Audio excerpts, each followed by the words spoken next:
on this episode of the Who Is This podcast, brought to you by Sierra Pacific Mortgage of the Gila Valley and R Communications.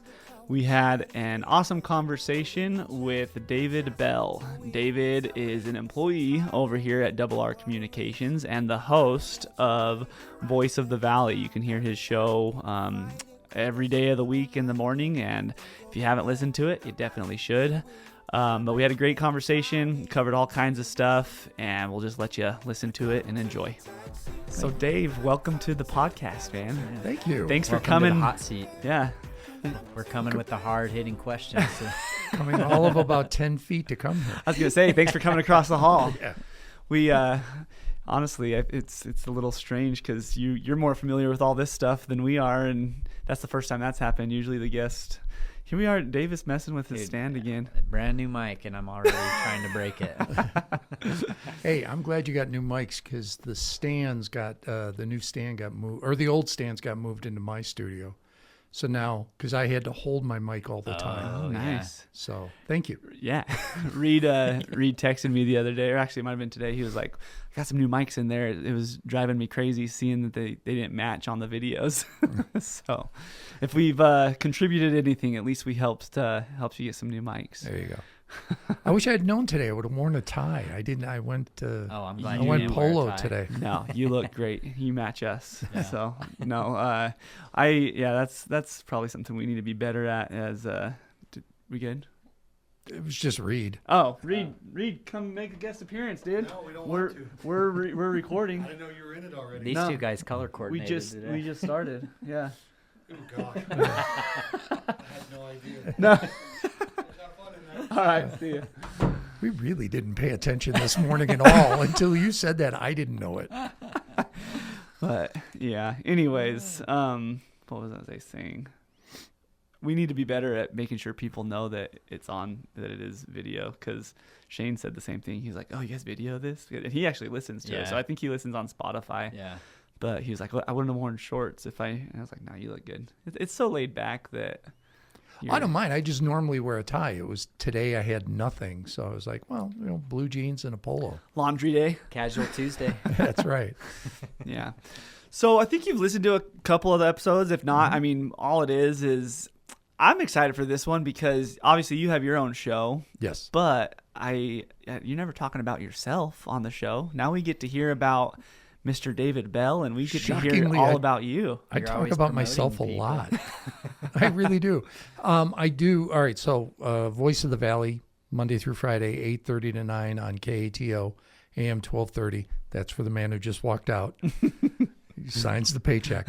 I always try to open with something personal. Oh, okay.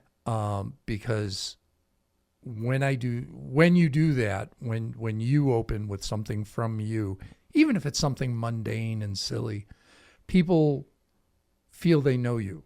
You become a friend more than a voice on the radio. Yeah. Mm-hmm. So I- so I do talk about myself a little bit. Well, Well, I've that's never good. really paid attention to that, I guess. But now that you say that it sounds familiar. Like I recognize that you do that. So that's pretty cool. Yeah. So it's by design. I don't mind. I mean, I'm an open book. I have no secrets. So Yeah. Kind of hard to have secrets in this town sometimes. True. I do have a small town story for here. Okay. So I had just moved here. This is 2013, maybe a month here, maybe. And I'm out at a dinner with the Chamber of Commerce at La Paloma. And they were hosting, the Chamber was hosting some foreign travel writers. So I had gone, I was at the Courier, my publisher went with. And so I'm chatting with the writers, and in walks Kip Kempton. I'd never met him. I don't know if he was on the Chamber at the time or just because he lives out there, he stopped in. And he sat down next to me, and I said, "Hi, I'm Dave. I'm the new editor for the Courier." And he goes, "Yeah, you're living over at those apartments on," and he named where I was. And I was like, "Yeah." He goes, "How you like it?" I go, "It's fine." And then we go back, and I talked to my publisher afterward. I go, how did he know where I live? I literally just met the man.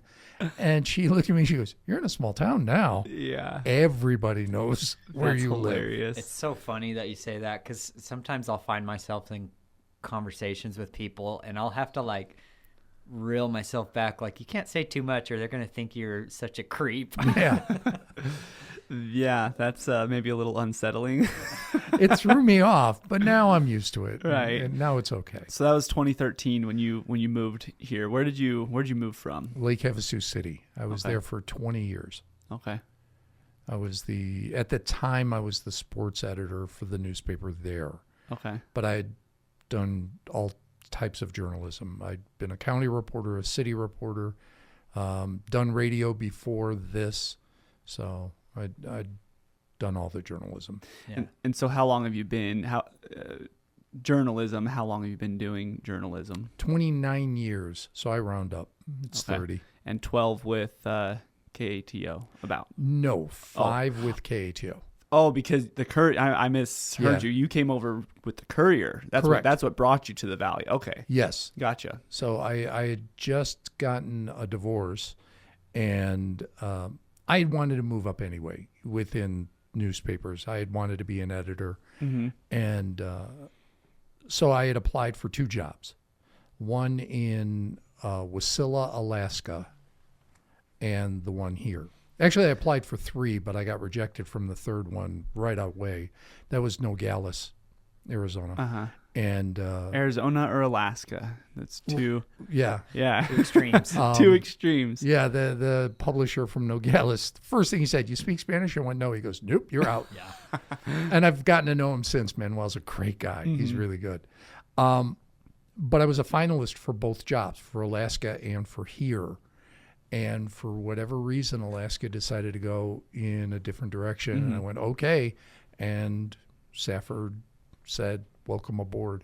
And I was glad for it. So Yeah. I always wanted to try Alaska just for a year because I wanted to see what it's like with no daylight and with nothing but daylight. Yeah. So I've never even been to Alaska. Nor but have I. That's a big bucket list item for me. I have plans to do that one day, but I think that living there for a year would be awesome too. I mean, I'm not in a position to be able to do that now, but yeah, I would like to really get to know Alaska and not just visit it for a week or so. I have no desire to go to Alaska. Really? Nah, that's not true. I would do like an Alaskan cruise. That would be fun. Yeah, it's so I love the idea of Alaska. Yeah. I I've guess been no to desire British go Columbia, Mhm. but that's not the same. Yeah. You know, as literally we've got 45 minutes of daylight today. Mm-hmm. Yeah, that's wild. Yeah, that's wild.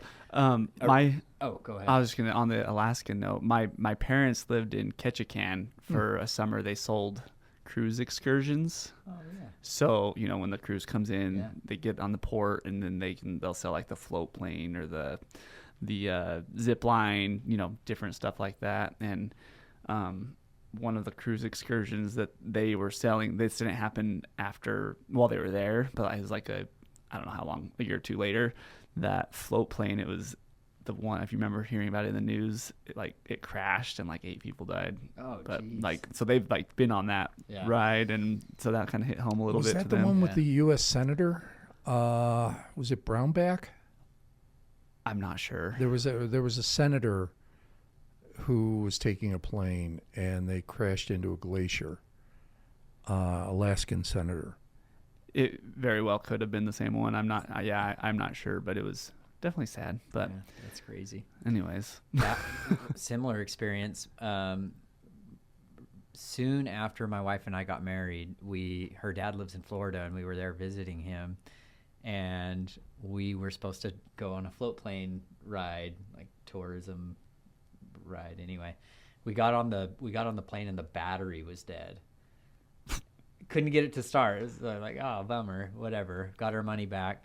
And then a month later, her dad sends us this article of that plane crashing. Nobody got hurt or anything, but the exact same plane thing, that yeah. you were on, and Yeah, oh it jeez, that's even closer to home. That's Yeah. crazy. So it was pretty wild. But Huh. Anyway, you're not. Let's go. Any other trauma you want to talk about? I'm just curious. Man, this took a dark. Yeah. I was gonna say you're not originally from Arizona though. You've lived in Arizona for a while, but originally you're from Chicago, Midwest, right? Yeah, that's Chicago, right. Illinois. So tell us about that. Tell us about growing up in Chicago and I wish I had something to compare it to. I mean, it's what I knew. How long? Yeah. How old were you when you left? 30. Let's see. I moved in '93, so I was 31. Okay, so even part of your adult life. So you were I've there, now officially lived in Arizona longer than Illinois, plus college. So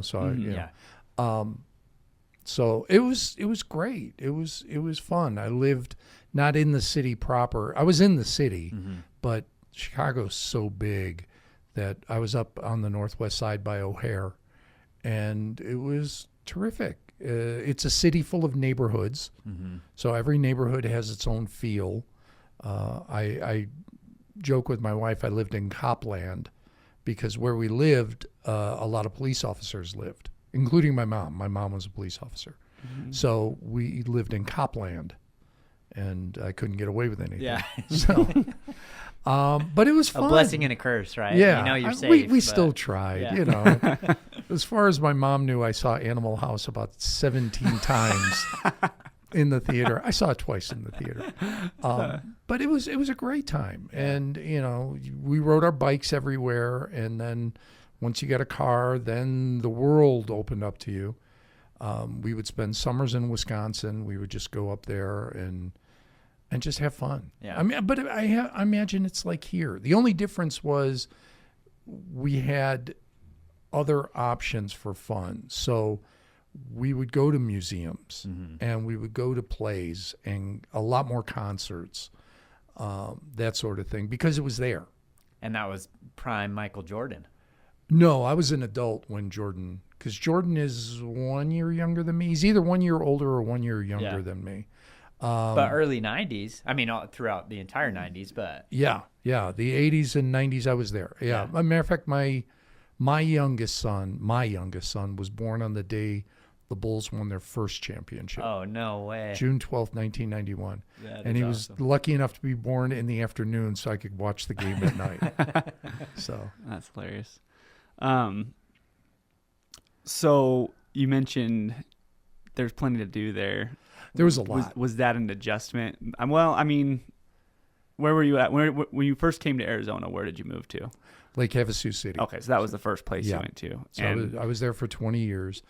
It was an adjustment, but Havasu's close enough to Vegas that there you can do things. It's closer than Phoenix, so it's about 2 hours versus 3 to Phoenix. Right. My mom had moved to Las Vegas, so I was going up every other weekend and take the kids and go see them. So there was still that sort of thing. Yeah, that's good. That's something that I guess you're lucky that you had that, because if you would have came straight to Safford, it would have been probably a harder of an adjustment for you as far as things to do. My age I think is a factor though, because I've slowed down. As I've gotten older.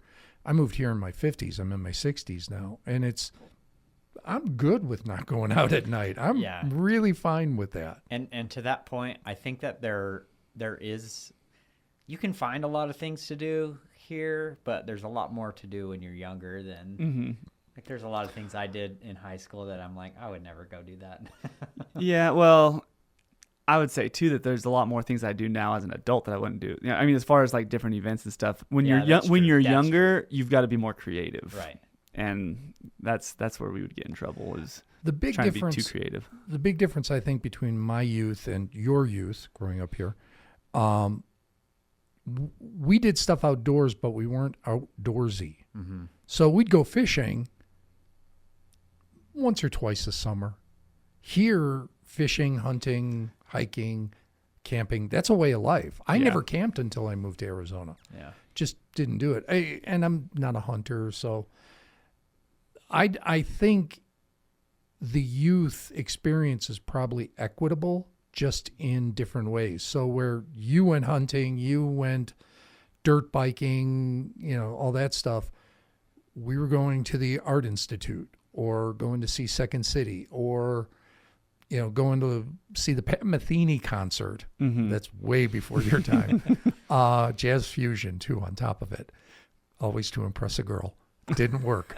But we were doing that. So I think that's the only difference. Yeah. But kids' experiences are kids' experiences. Yeah. It's the fun you make. It's the people you hang out with. Yeah. I think that is what makes meeting new people really interesting because of the experience. Because this is going to sound kind of broad, but you meet one kid here, you've met them all. we all had the same We all childhood. experienced Yeah, the we all same did the thing, same stuff. but- Well, the kids that grew up here, we did the same thing. Yeah. Yeah. But yeah, that's what makes. It doesn't help when they all have the same last name. Yeah. That too. Yeah, we're also all related. related, And we yeah. went to the same family reunions. Yeah. Good point. Good point. But no, that's what makes. I guess that's something I'm learning in my adult life is like meeting people, especially doing this podcast too. Meeting people and learning about their childhood makes it really interesting because like I've grown up with my same friends my whole life and they're really cool and I love them all, but we did really have all the same experiences, and so it's interesting. Like my wife's family now, she has a brother that lives in Spokane, a brother that lives in San Francisco, and a brother that lives in New York. So we get to go and visit them, and just being there and experiencing what they experience on the day-to-day is a lot of fun. And so anyway, I don't really know where I was going with that, but There's something about that. So growing up at the time, the second largest city in America afforded us an opportunity to experience Greek culture and Korean culture and Polish culture because they all had their neighborhoods. Mm-hmm. And it was cool. We didn't know how cool it was because it's just, well, we're going to Greektown. right. We're going to get grape leaves. Okay. So to that point, my brother-in-law's daughter, but they live in New York City. Mm-hmm. I would argue one of the pizza capitals of the world. I would disagree being a Chicagoan. Every Friday night, her favorite thing to do is go to Domino's Pizza. That's like that should be illegal. And when we went and visited them, not last November, but the November before, and it was Friday night, and they're like, "Okay, we're going to Domino's," and we're like, "Hold on, what?" No, we're not going to Domino's. But that's what we do is we go to Domino's. Like, okay, you guys can go to Domino's. We're going to go somewhere else. I want to say the first Pizza Hut came to Chicago right as we were leaving, maybe a year before we left for Arizona. Yeah. And we tried it because we'd never had it. Yeah. We'd had neighborhood pizza. And sorry, well, they're not a sponsor. I don't care. It stunk. Yeah, no, Pizza Hut. You can say Pizza Hut. Yeah. I would be right there with you to agree that Pizza Hut is probably awful compared to what you were used to eating. Right. Now, Yeah. my kids, who are your ages, they don't know any different because when we moved, there was no local pizza joint. So it was Domino's or Pizza Hut or Little Caesars. Yeah. Mm-hmm. And those were the three choices. Yeah. So to them, it's pizza. But to me, it's like, no, I'd rather go to Via Napoli or Cucino's or, I mean, I can name about a dozen that I would go to Right. before I'd go to that. Yeah. Domino's. I'm glad that you stuck strong and didn't go to Domino's with them. Not in New Oh, York. no. Yeah, no way. Johnny's, isn't it? Johnny's supposed to be the big one? I think that's one of the ones. Honestly, Manhattan. I mean, each of the boroughs have its own. So. We were there for a week, and we probably ate pizza 5 or 6 times. I can't remember a single name of the place. I just remember all of them were amazing. What borough Would were you go. in? Brooklyn. Okay. Yeah. I think We were I want to say Williamsburg. Johnny's is in Manhattan. Yeah. So We spent a lot of time in Manhattan, but okay. yeah, it was a lot of fun. So, started out at the Courier. What tell us about the change from the Courier to where you're at now? How evil can I get? You can get as evil. So that's the great thing about our podcast is it's not live. So if after the fact, if you're like, what, I shouldn't have said that. But yeah, you can say this is all about you and what you want to share. So the group that owns the Courier, it's no secret the Courier is up for sale at the time we're recording. Mm-hmm. Who knows if it'll have been sold by then or not. Like right now today. Yeah. So is it? It okay. is up for sale. The business is for sale. Correct. The newspaper is for sale. Okay. The group that owns the Courier had for many years, how to phrase this delicately, may have overextended. They were buying up a lot of newspapers. And in the last few years before I left, they started contracting again. Okay. So they closed the Benson newspaper. They closed the Wilcox newspaper, which I was the editor of as well. Gotcha. They closed the Douglas newspaper. At the same time, they bought the Flagstaff newspaper. It was crazy what they were doing. So I would talk to my publisher all the time, and I would say, I'm feeling a little insecure. Uh-huh. I just don't know where we're going. They made a change at publisher. So I said, I know the writing's on the wall for me. And that's not mean or anything. It's no different than when a new general manager comes into a football team. He's going to bring in his own coach. Right. I knew the new publisher would want their own editor. Mm-hmm. So that's when I made the jump to radio, because Reed had approached me before and kind of held him off. I didn't want to go back into radio. My last radio experience wasn't the greatest. Through no fault of the stations, it was mine. I overworked myself. Mm-hmm. I just would get up at 3:30 in the morning and go to bed at 11:30, and at night. I wish it were in the morning. And just work. And I worked 6 days a week, and I didn't want to do that. And Reed's like, "You're not going to do that here." Right. Where were you doing that at? I was in Havasu too. Well, that was Okay. in Havasu, Laughlin, Nevada, Blythe, California. We had a station group that covered all 3 states, so I was traveling everywhere, Uh-huh. and that was part of it. So with that state, did you have your own show on that station or? On one of the stations, Okay. we had 5 stations, and we contracted with a 6th, and I did the news for all of them. I had a team too. Mm-hmm. I had about 4 reporters. So I did the news for all of them, and then I did a 2-hour daily talk show for the AM station. Gotcha. So, and it was just too much. I burned out, Yeah. and I didn't want to do that. That's why I kept pushing Reed off. It wasn't that I didn't want to work for Reed. I like him. He's You a just great don't want guy. that lifestyle again. Yeah. I didn't want or what you that. thought that lifestyle was going to be. Right. Yeah. And Reed was so upfront. He goes, "You're not going to do that. We don't function that way. Mm-hmm. Just make sure everything's done." Mm-hmm. And it's been great, as evidenced by the 50 pounds I've gained, because I've gained a lot of weight since You don't I've look been- like you gained 50, Oh, but you must have been I pretty thin before. I think I'm being generous with 50. It might Really? be more. Yeah, I was down under 200 pounds, and I'm 6'5".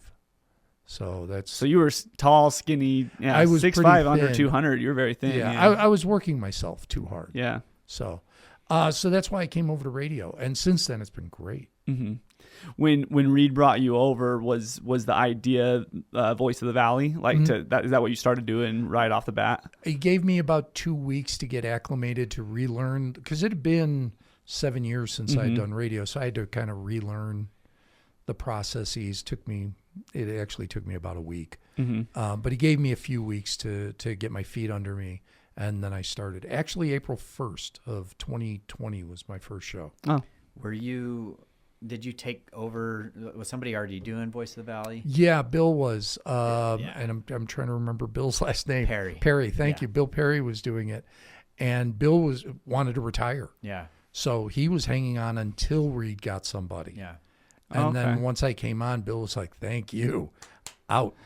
yeah. See, I didn't know that. I always thought Voice of the Valley was just because I know it because of you. So I Yeah. figured that was something that you kind of created. Okay. No, it's been around a long time. It's been on Saturdays. There was a guy, Marlin, who did it for a little while. Then there was Tim Walters, who did the news, and I think he did a talk show. I don't know if they called it Voice of the Valley. So you just jogged my memory. What was okay. Trades and Sales? Trades and Sales was basically the classifieds on the too, radio. right? Okay. Yeah. Yeah. Because I remember listening, before I started going to school, listening to Trades and Sales with my mom every morning. I was just going to say, one of my like core memories from my childhood is working on the farm, and we would always take a break. It was like my favorite part of the day, because we would take a 10 or 15-minute break and listen to Trades and Sales while working on the farm. And it was like, oh, we always needed that break. Yeah, I remember listening to it with my mom and being so excited if there's ever something that I thought I might be slightly interested in, like, let's call it. My mom, no, you don't need a Did you ever whatever. buy anything on Trades? Oh, I'm sure I did. Yeah, Yeah. I'm sure we did. Probably like some used video games Yeah. or something. Is Trades and Sales, is that still up? So did that went away with It went away with Facebook. Yeah. yeah. Really, Oh, that that's makes sense. what it killed classifieds in the newspaper, and it killed Yeah. Trades and Sales on the radio. I was just gonna feel bad if it was still going and I had no idea. But yeah, that makes sense that there's not. Yeah. I get a phone call every now and then. really. Saying, hey, yeah. I've got this for I've sale. got this I for wanna put sale. it on Yeah, we Trades and don't Sales." do That's so that funny. anymore. It's probably my mom. Yeah. My mom probably made that call.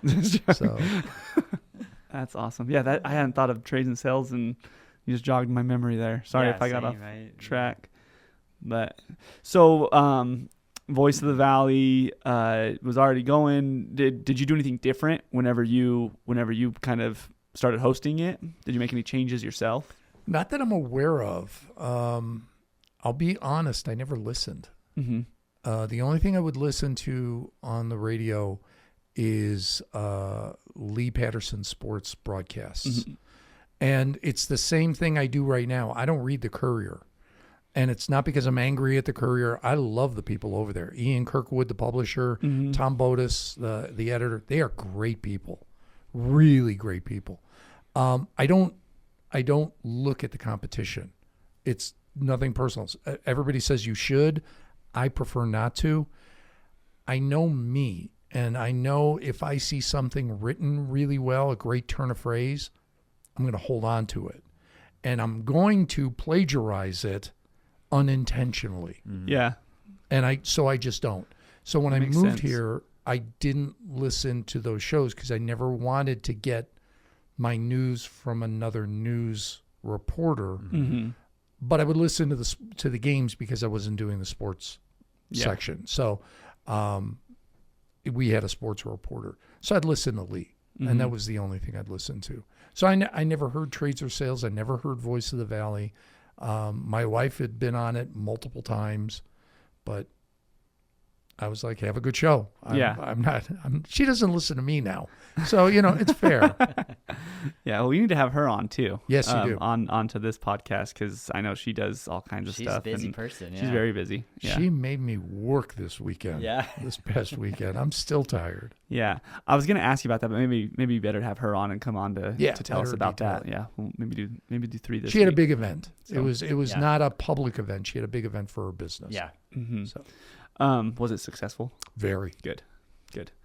But yeah, I'm just wondering, like, so when you started, what was did they just kind of tell you, hey, here's this show, here's, did they let you run with it, or? They gave me even less. They Okay. said, you have 30 minutes, go.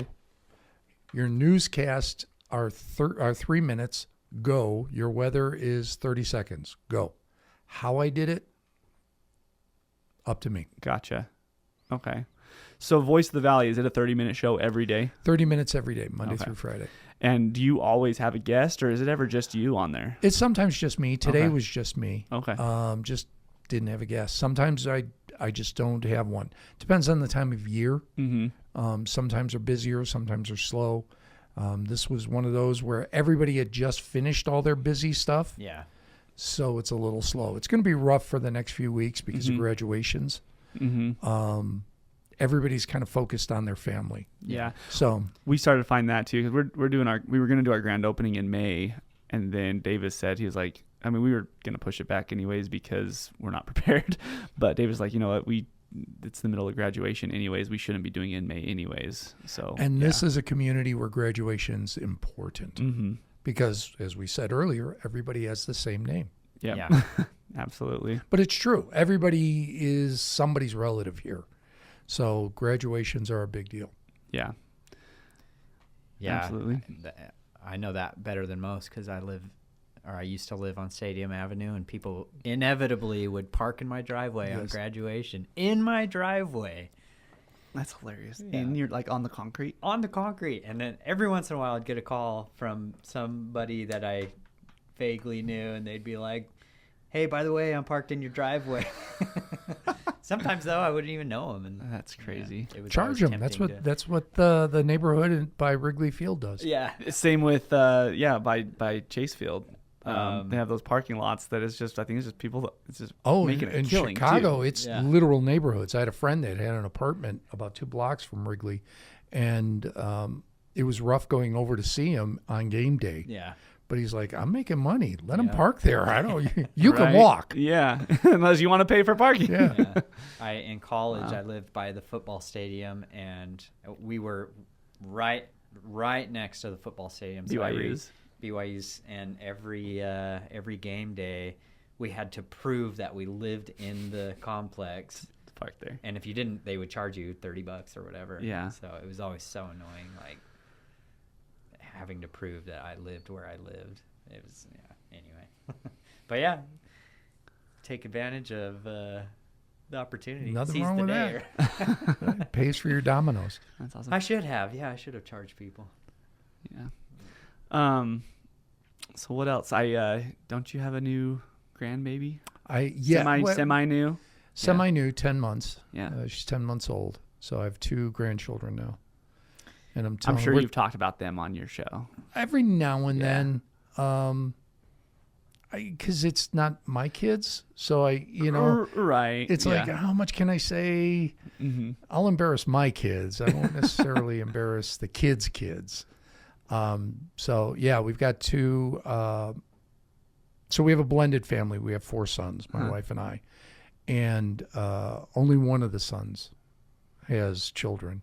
So we're kind of putting the pressure on the other 2. Yeah. On the other 3, 2 of them, not going to happen. Not in the cards. They're just not in the. They're not interested. Yeah. No kids. And our oldest actually just got a promotion at work. He's now over all of Lake Havasu's recreation programs. Oh, wow.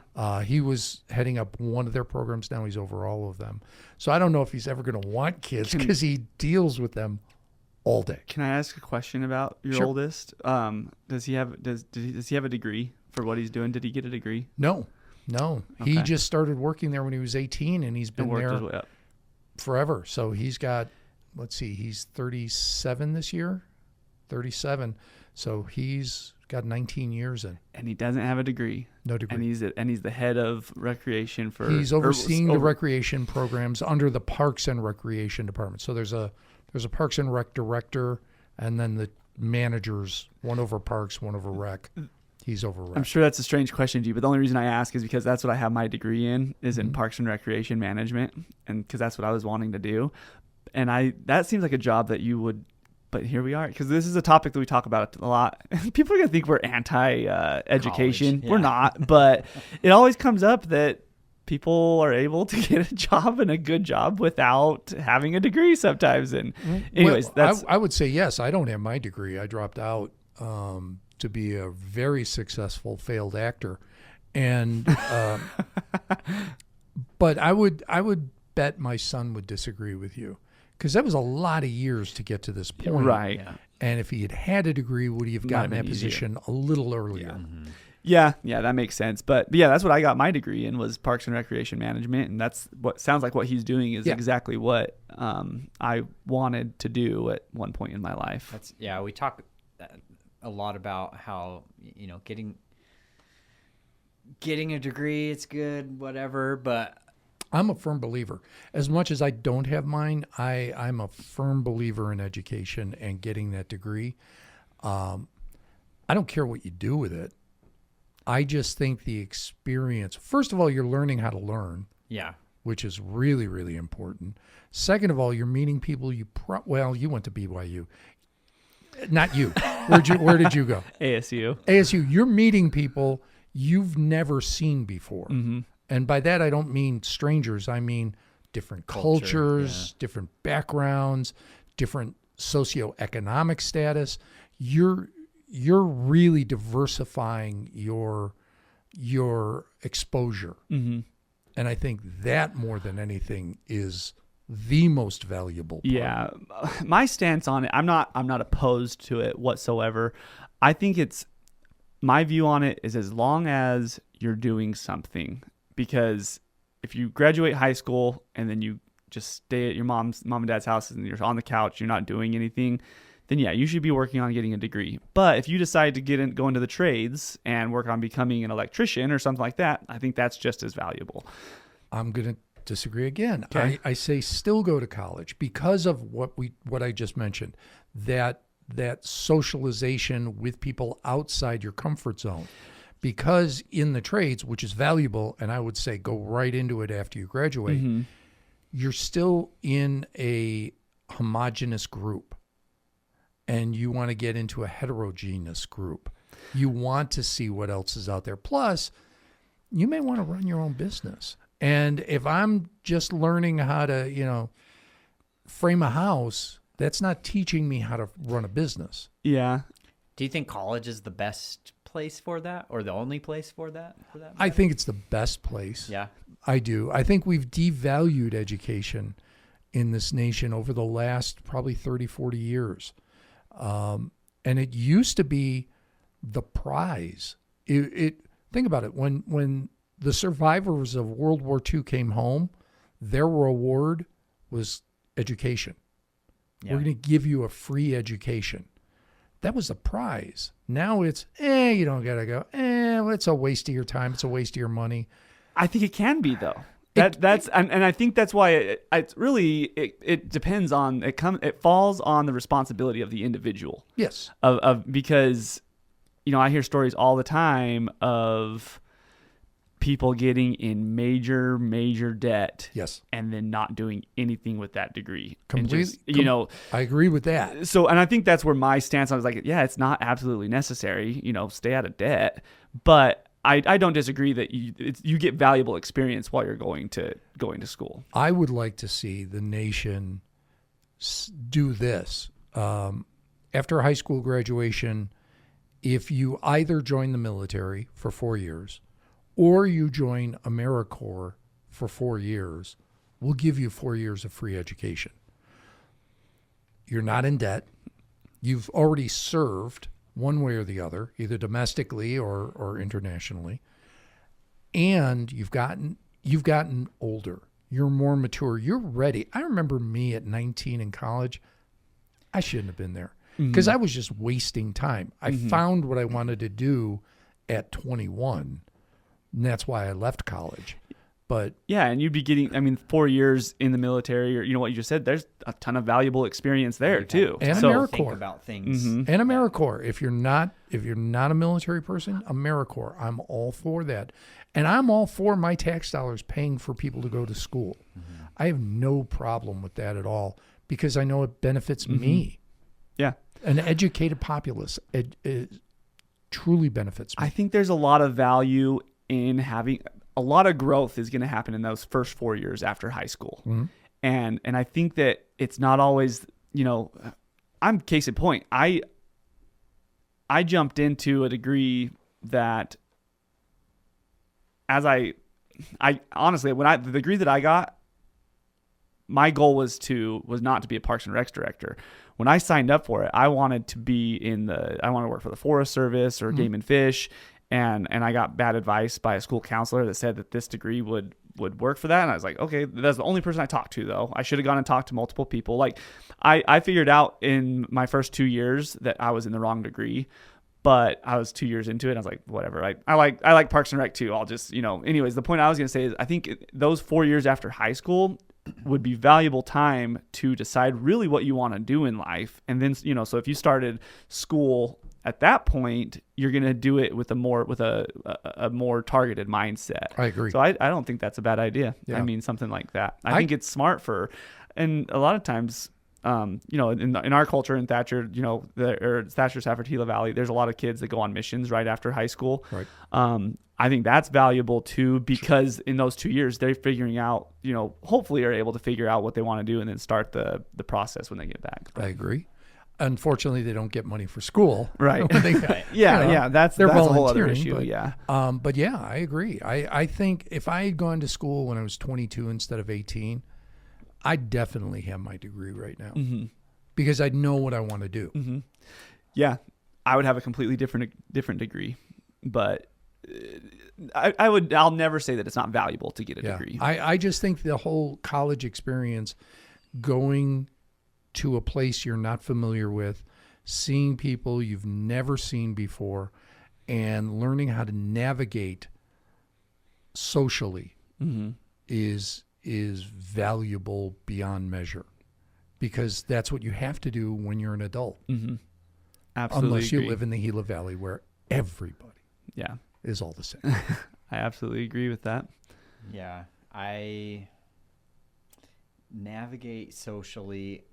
That is a great point. I think we are in such a weird space right now with social media that it's almost like unless you go and get and immerse yourself in different cultures. With social media, you hear a lot about these echo chambers. That's really you're doing the opposite. You're only surrounding yourself with It's true. like-minded people that. That's what social media is. You follow. You are deciding who you follow, who you like, what your feed gives you. I don't care what platform you're on, based on what you stop and look at. It's tailored to that. Yeah, there's not much growth in social media, and it's toxic because there's not much growth. In fact, it's like you're just playing on what you know. Anyway. I just when you said navigate socially in uncomfortable. I can't remember exactly. Not even uncomfortable, although I think that Right. you should. Right. You should experience uncomfortability every now and then, because give you a great example. This happened just last night. I used the term. My wife and I were discussing the origins of music, because that's what we do. So were my wife and I now. We can talk about the dumbest things, and sometimes we can just go off into something far beyond our intellect. And this was it. And we were trying to decide which was the true American art form in music. Is it country? Is it jazz? Is it blues? And we were both making the case either or. And I'm like, country? No, because that's just folk music. And folk music comes from everywhere. I said, maybe jazz? I said, but jazz's roots are the blues. So maybe it's blues. And I said, but blues was created by slaves. And she looked at me, she goes, enslaved people. I was like, you're 100% right. That I was classifying them rather than their situation. Yeah. And that's what college gives you, because there's somebody there to say, no. It's not Indian, it's indigenous person. Mm-hmm. It's not slaves, it's enslaved people. And it wakes you up. I'm 60 and that one woke me up. And I was like, you're right. Mm-hmm. Thank you for correcting me. That's when I talk about why college is so valuable. Yeah, the education is. I mean, it's wonderful, but it's learning from others. Mm-hmm. And I have the luxury, because of this job, I've gotten to talk to so many different people from all different walks of life that I still get to do that. But there's a lot of folks based on their job that never get to do that. Yeah. And I think, kind of circling back to what we were talking about earlier, that might be even more of an argument for people from our valley to go to college, because we're in such a bubble here. When you go out to college, what we were talking about earlier is in Chicago, there's a lot of different neighbors, a lot of neighborhoods, different cultures. Everybody's different. So you got to even experience that before you got to college, probably to some degree. My neighborhood was Irish, Italian, Polish, and I'm Irish, but we were eating Italian food. We were eating Polish food. They didn't want to eat the Irish food because it's really bland. But they were, and that was what we did in my neighborhood. And then as you get older, you venture out, Mm-hmm. and it's, oh yeah, there's Koreatown, there's Greektown, there's all the neighborhoods. Mm-hmm. It's wonderful. Yeah. But yeah, Yeah, we so- got to being in a big city. Being in a big city, you were experiencing more things. Growing up here, our vacation was going to Phoenix for a couple of days. So yeah, being able to branch out and experience life outside of the Gila Valley, I think is definitely valuable. I teased about BYU, but the reality No, is you're absolutely right. BYU is very homogenous. Oh yeah, I mean, there's very few non-LDS right. attendees, correct? I think it's like 2%. Right. Yeah. So unfortunately, while you're getting a great education. I mean, there's no denying BYU is a great education. You're missing out on this other stuff that we're You're talking missing about. out on that other stuff. And Which is, I've always said Davis isn't very cultured, and that's just joking. so I wonder about that. I look at a friend of ours, Vance Bryce, BYU, Mm-hmm. Just spoke with him earlier today. but he went to Washington, Yeah. and now to talk about the world opening up. Yeah. I mean, that's huge. Those are the experiences that I think you need as you are finding yourself. Yeah. Yeah. Why do we always talk about school so much? I That is don't know. a very I think just because the individuals that we're talking about are business owners and things like that, so it always kind of comes to that. Well, Yeah, what that- training did you have, that sort of thing? Yeah. I had no training as a journalist. I think a common topic of our conversation is, what do you do for work and what's your degree in? Yeah. And it's always two just completely different things. Yeah. And so that's why we bag on college so much, is because, but we have to look at the value that college did bring us. And I appreciate your thoughts, because I'm having a change of Yeah, heart a little. because you are probably one of the first that hasn't been right there. It's like, yeah, college. I mean, college is great, but you defended it more. A lot of times people are just like, yeah, it's not super necessary. Which But I do think, to your point, like, definitely there are so many people that go to college with no direction. They just go to college because that's what you're supposed to do, Yeah. and end up in debt, and that's a problem. And that- I I think- agree with. That's a Yeah. huge problem. and that's when I say I have an issue. That's what I'm Yeah. more talking about. I would never say you shouldn't go to college. Right. That's that'd be silly. There But was a period where state schools were free. I want to say the California state school system was free up until Reagan was the governor. really, So 70s, they were free to attend. They wanted people to go. yeah, I think we need to get back to that. And the fact that state universities are charging so much now is government's not there to make money. yeah. And school is government. Well, and those schools make so much money, so I think that's where I start to have my reservations about it. Yeah. Is like, So I'm with you on the debt. I hate that. Mm-hmm. I was paying for my student loans into my 30s, and I dropped out. mm-hmm. And I was still paying. it's just such a crutch, or it's a what's the word I'm looking for? It's just a hole that people cannot get out of, and that's student loans is one of the only types of debts that doesn't ever go away. Yeah, can't be discharged. It's just never, and that is such a detrimental thing for people trying to buy a house or whatever they're. Obviously, that's where my mind goes because that's what the world that I'm in. Well, it's the biggest investment that you should make Yeah. at some point. And so yeah, when it's sad, when you have someone that if it wasn't for these student loans, you'd be able to qualify for whatever house you wanted to, really. Yeah. But you're in such a hole because of this, and so that's where my discontent with schooling kind of started. And I think seeing that's that a type of stuff. fair criticism. That's a very fair Yeah. criticism. Yeah. Yeah, I think we run into it more than most because of our line of work, and it's And it's going to start getting even worse because of what's happened the last few years. Yeah. But anyways, go to school, kids. go to school. Yeah, we're not saying this not is to go why to school. you don't bring a journalist on. It has gotten so dour in here. It should no. be happy and fun. Not dour at all. This is a great. not at I think these types of conversations are important to have, and I appreciate you pushing back on that. Yeah. That, because I agree with what you're saying. Yeah, definitely. But you mentioned something earlier. Okay. You were going to be an actor. I was. Well, I had tell us a dreams little bit of. about that? Sure. So I'm in college, and I was thinking, well, I'll go criminal justice. I'll be a cop. Mom's a cop. I'll be a cop. Then I took some law courses, and I was like, I think maybe lawyer.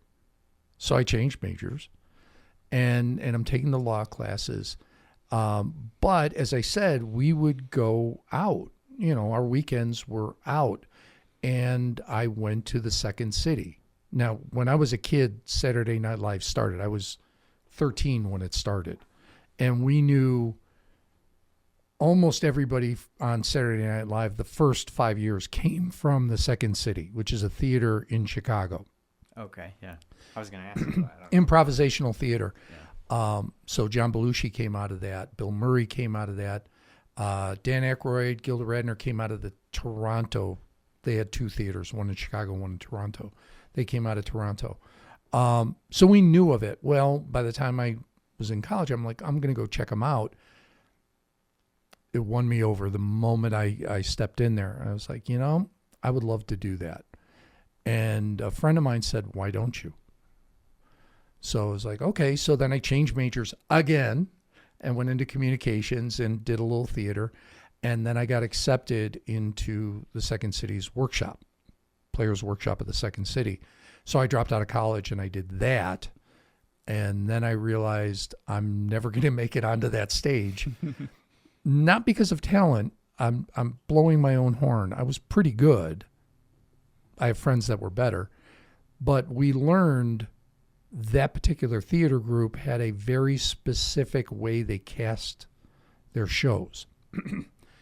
You had a handsome man, you had a fat man, you had a character man, guy who could do whatever, and then you had the same for the women. Mm-hmm. And they had the fat man, which I say I would qualify for, or the character man, which I could qualify for. I'm not the handsome man. I knew that. And my friends were all in the same boat. We're all looking at this going, because we studied together. And they're like, yeah, we're never going to do it. So we formed our own group and did shows around Chicago and didn't make any money at it. They had fun. But we had a great time. They're still my friends. Literally the funniest man I've ever met in my life. I can hold on stage unless he's on. And then I break. I break like that. Yeah. Jim Crane, he's teaching theater now. And we had fun. Yeah. And I did that for 10 years and then said, I've got a family and I can't expect my wife to support me, literally bringing no money in. I was delivering pizzas and parking cars and telemarketing because you move jobs constantly based on the show. Mm-hmm. And I was like, this is stupid. I need to get a job. So that's how I ended my career.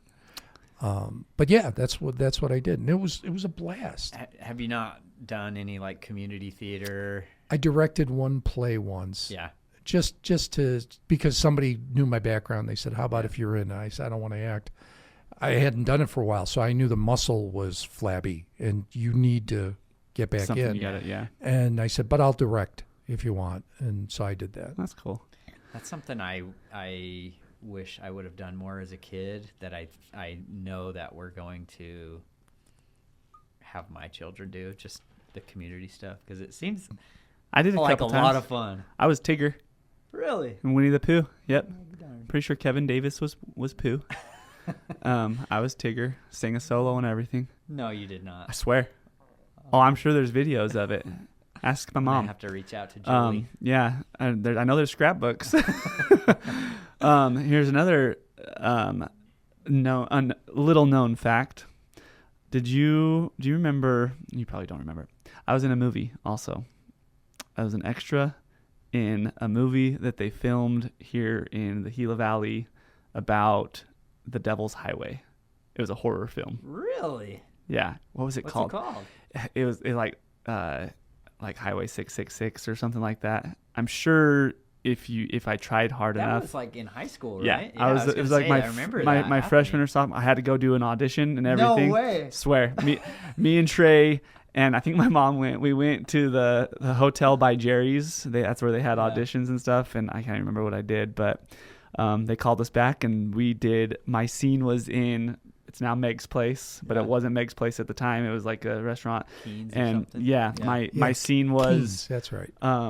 I was sitting at the. Let's see what my character was. I was a local person that was. You had a line? No. Oh, I was just a local the main character walked your into character this. was extra. I was an extra. Yeah, that's what I I said. know. I was an I'm extra. just kidding. But my job, Davis, was to look really mad at these outsiders that walked into a restaurant.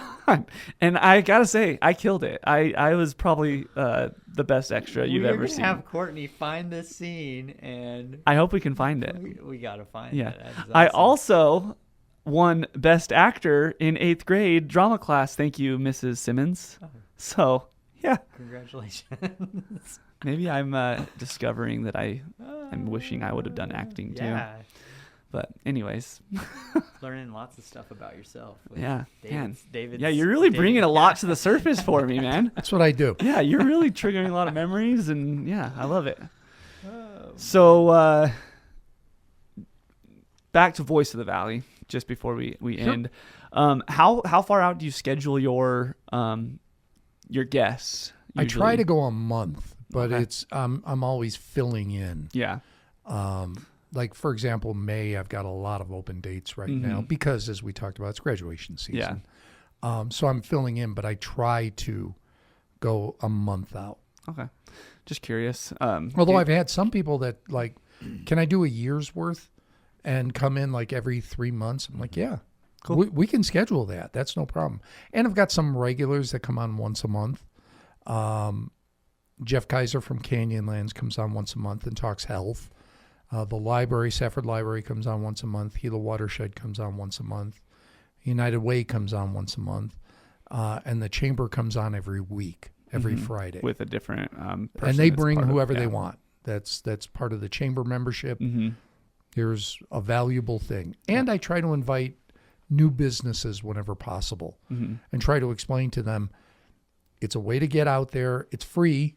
Yeah. You know, we don't charge for that. You know, you want a commercial, we charge for that. Right. But you're a new business, we want to help.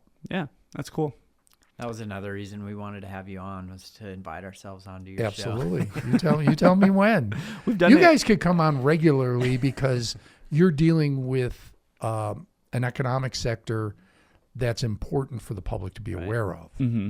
So I think we should schedule something on a semi-regular basis, maybe every other month. Or, Let's- Yeah, we love that. Yeah. You. although the market's so volatile now, Yeah, it's crazy. you could Yeah, come on yeah. every day. Oh my gosh! Just don't expect any projections from us because Yeah. we'll be wrong, Yeah.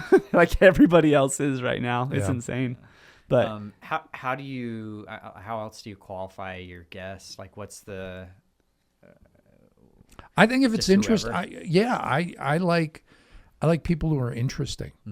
I had on, she just graduated from Dream Builder, which is the new business program the SBDC puts on, oh yeah. where they train you how to do a business plan and budget and et cetera.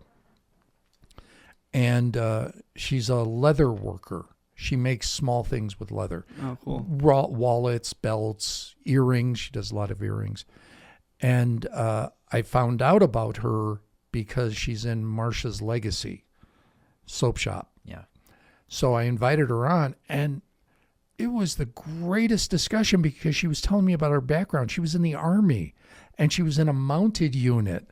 And being in a mounted unit, which I didn't even know still existed, you had to know how to make the saddles. And she got into leather working that way. Oh, that's cool. And it was this, Interesting. and I felt bad because I'm like, we should be talking more about your business, but tell me more about this. Yeah. And I think most people have an interesting story Yeah. if they allow themselves to tell it. Yeah. It's just most people think, I'm not interesting. so funny. He's interesting. I'm not interested. It's so funny because we'll ask people that I know would be a great podcast episode, and they're like, "You don't want to talk to me, like I'm boring." And I'm like, you're exactly who we want to talk to. But a lot of people don't want to put themselves out there like that. And so I understand that too.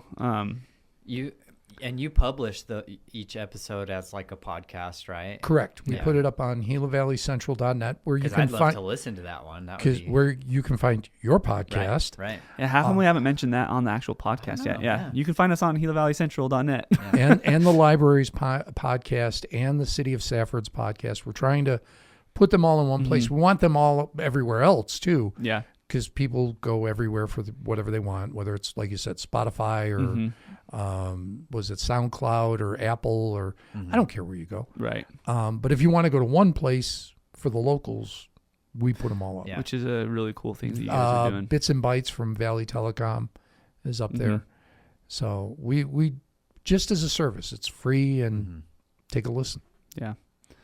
But yeah, I think it's people. I think people have an interesting story. They just have to be willing to, and it's rough. Not everybody's. Look, I'm unusual. I'll talk about anything, which drives my wife crazy. She's like, you can't share all of that. It's like, what? That I have superhero underwear? No, I can share. Listen, that. it's the things that are questioned are usually the things that are worth sharing. Yeah. But I believe in that because again, I think that's what makes people relatable. Yeah. Even the people that don't like what I like can relate to maybe the passion I have for it. Yeah. Because I'm that way. I love collectors of anything. I don't care what you collect, but I like the passion that they bring. I was talking to a lady whose husband collects Matchbox cars, and she was enthusiastic about it. And she's telling me about what he does, and I'm like, that's cool. Are you a collector? I am. What do you should collect? walk into his office. Oh, I have. I'm sure. Is it like comic stuff? Okay. I feel like I remember. I just walked into his office and I was like, I had no idea. So what do you collect? Tell the listeners. I collect comic books, some action figures, and just in the last 7 years or so, art by people who make comics. Oh, okay. So I cannot invest in a Van Gogh. I don't. Reed doesn't pay None me of us can. that much. Yeah. But the artists who make comics, I try to get a piece from them when I can. Organizing a comic convention has given me access to artists, and you'd be surprised how willing they are to work with you. And to the point where some of them are like, here, this is for you. And I'm like, no, you got to get paid. Right. This is your job. Yeah. Right. I appreciate it. I think we're friends, but I'm still going to pay you. Yeah. So artists, like you say, artists that do comics, is their artwork, would you say, is it similar to their comics, or is it like, okay. Yeah, of that style. Although I like any art. Yeah. So there's one lady, I don't remember her maiden name. She actually won Gila Idol one year, but she's an artist, and she does body positive art for women. And I was like, would you mind doing a superhero character for me in your style? And she's like, cool. Yeah. And it was wonderful. It's this beautiful watercolor piece, and art's art. Yeah. You know, That's cool. That's really cool. so I've gotten into that, and that's expensive. Yeah. That can get a little pricey. Comics you can get on the cheap, you know. Well, speaking of that, me and Davis are learning that firsthand. We're trying to decorate our office, and we're struggling because we could do it cheap, and not that it's super expensive. I don't want anyone thinking that, but it's just it's a cost. I mean, and I think that it's important to do it the right way. Especially local artists. That's who we're trying to support by Yeah. decorating our office, and we want to make that happen because we consider ourselves the local lenders, and how can you be a local lender if you just put anybody, so that's I appreciate artists who make prints, Prints, not the late musician. formerly known as Prince. Yeah. I have a semi-Prince story too. I appreciate that because that's a way for them to make money in bulk, Right. but I don't like them. I like originals. Yeah. So I'm willing to pay a little bit more. I just don't buy it as often because it is a little pricey. Although at my wife's event this past weekend, a few of her attendees went down to the art showing because the Gila Valley Art Guild, is that Graham County Art Guild? Gila Valley Art Guild, right? I'm not sure. It's the local art guild. Yeah. Did a showing in the old Stockman's Bank. I saw that. And they walked out with pieces, and their response, because they're from all over the country and Canada, this is inexpensive for beautiful art. So they were buying it, saying it's affordable, where we look at it and go, I don't know. Right. Local economy is different everywhere. Yeah. Yep. Absolutely. Cool. What's your Prince story? I went to college in Minnesota, and we went Duluth, which is up north by Lake Superior, and we went down to the cities, as it's called in Minnesota. Everywhere else, it's Minneapolis, St. Paul. But hey, we're going to the cities, eh? And we went down to go catch a Minnesota North Stars game. That's how old this is, a hockey game, and there was a bar that had a stage of First Avenue, and that's where Prince performed. Huh. And we're like, well, and That's right. Yeah. we like Prince. I've always liked Prince, and this is just after 1999 is released, so 1984, and we're like, well, let's go. Let's see if we catch him. And we went. And it's a giant bar. I mean, it's a huge bar with a big stage. So we're there, and there's somebody up there we don't recognize. They have a second stage in this bar in another room. So we go into that, and have you seen the movie? No. Okay, then you wouldn't know. His guitarist at the time was playing in there. So we're like, this is cool. So we're watching Des Dickerson doing some solo stuff. Then a woman gets up that we don't recognize. Turned out it was Apollonia from the movie Purple Rain. She's performing. Prince never showed up. And we're like, oh, man, this stinks. So we leave, and we're staying at a college friend's parents' house. Found out that, he arrived, but he arrived at like 3 a.m. Oh, my wow. gosh. And it's like, if you stuck it out, you would have gotten a show for the cost of a beer. Yeah. Wow. That's So- cool. No, it's not cool because I didn't see him. Well, I Cool mean, if you stuck it out. We didn't stick it out. cool for We those that retired. stuck around. Yeah. That's the closest I've ever come. But it was a lot of fun to watch the others. Yeah. That's cool. Awesome. Well, David, I'm so glad we got to do this. Glad we Yeah, got thank to you for know having you a me. I little appreciate better. it. It's always a pleasure. One last thing I was going to mention. Doing your show the first time that we did it, I was super, super nervous.